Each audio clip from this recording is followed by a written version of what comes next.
I feel really weird because Kenny's. Sorry, I won't. I'll just put it down here.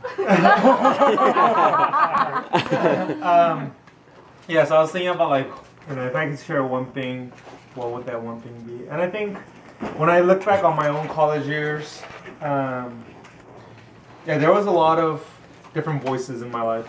There were a lot of people who said that, who tried to tell me what Christianity was about, what Christianity looked like. And it wasn't until like kind of late for me in my college years when I realized that Christianity is about Jesus.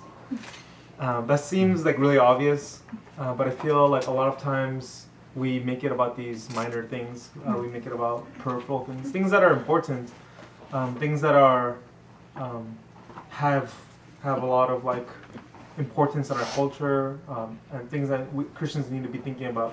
But I feel like a lot of times there's not enough weight and not enough emphasis on Jesus. And so I feel like if there's one thing that I can share with you guys that to encourage you guys in is to keep pursuing Jesus. Jesus is so good. He's so beautiful. He's so good. He's so lovely that we can't even fully comprehend. I remember there was this one speaker. His name is Jung. He's kind of like a big guy, a big wig in Intervarsity, and he was talking about evangelism. And he's like, why don't people like to do evangelism? And he was like, well, a lot of times people's common response is like, oh, fear.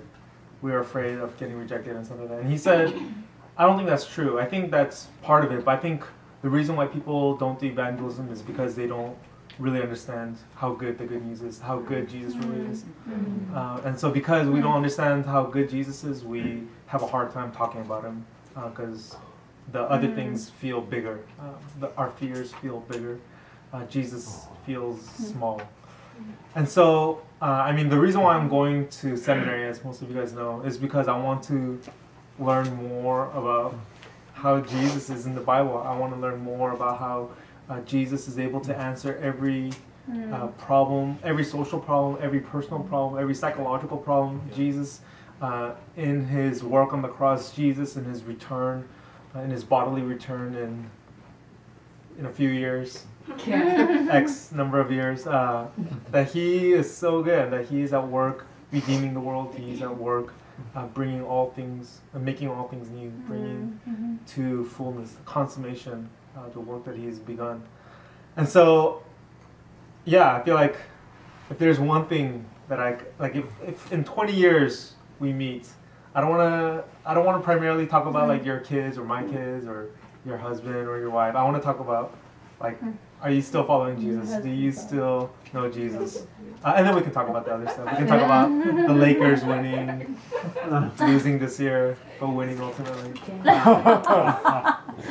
But yeah, my hope for you guys as you continue to grow in your discipleship is that you would understand how Jesus is at the center of everything. He's not just he gets you into heaven and then you try to live a good life on your own. Jesus is the one that brings you in, and he's the one that's going to take you through it. So, you heaven? What was I didn't know that. He's going to take us to heaven and guide us around in heaven? Oh no, I'm saying that he's not just going to be the one who gets us into heaven like some distant future, but he's the one like he's the way, yeah. Okay, sorry. I got that. Because at first I was like, wait, what? That's why I was like, okay, Kenny's going to edit that part out. Yeah. All right. Good.